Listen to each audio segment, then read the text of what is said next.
नाजरीन इकराम, 25 शादियां करने वाली दुल्हन 26वीं शादी पर कैसे वो पकड़ी जाती है, किस तरीके से शोहर उसे पकड़वाता है, सुनकर आपके रोंगटे वो खड़े हो जाएंगे।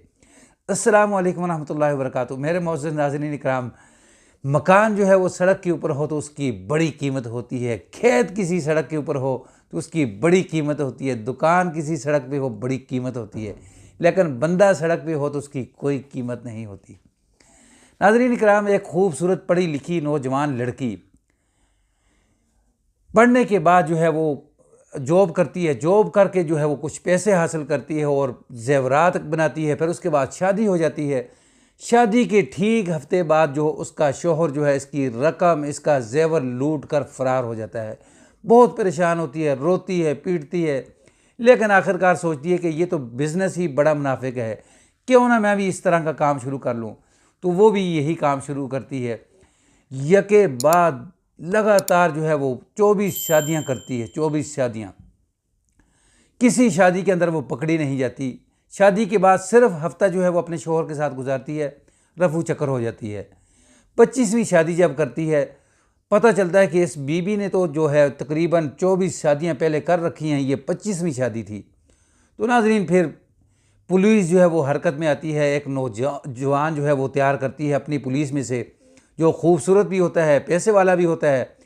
फिर ये लड़की जहाँ रहती है ना, वहाँ उस मोहल्ले के अंदर ये चक्कर लगाता है, घूमता फिरता है, हत्ता कि लड़की और इसको आपस में दोनों का वो मोहब्बत प्यार हो जाता है, लब हो जाता है। लब जब लब हो जाता है तो लड़की कहती कि मैं आपसे शादी करना चाहती हूँ। तो लड़का कहता है कि ठीक है, मैं अपने घर वाले वो आपकी तरफ भेजता हूँ। तो जो फेक वालदेन होते हैं वो बनाए जाते हैं, तो लड़की की तरफ जाते हैं, जाकर रिश्ता उसकी बात की जाती है, हाँ हो जाती है, बाकायदा वो शादी होती है। शादी के बाद जब कुछ दिन गुजरते हैं, ज़ाहिर है इसको अब पकड़ना है, तो ये लड़की क्या करती है कि चाय बनाकर अपने ससुराल को वो पेश करती है। लेकिन उन्हें पता होता है कि ये चाय हमने पीनी नहीं। बातों बातों में ये चाय गिरा कर कोई दूसरी चाय वो पहले से तैयार होती है, वो कपों के अंदर डालकर पी लेते हैं। दूल्हा मियाँ वो नाटक करता हुआ वो सो जाता है। तो बीवी वो क्या करती है कि अब सफाई शुरू कर देती है। कुछ पैसे, कुछ ज़ेवरात इस नौजवान ने खुले रखे होते हैं, ये ज़ेवरात उठाती है, पैसे उठाती है, अपने बैग में डालती है। जैसे घर के बाहर गेट के पास पहुंचती है तो आगे चौकीदार वो वेलकम करता है, पकड़ लेता है कि बीवी आप किधर जा रही हो।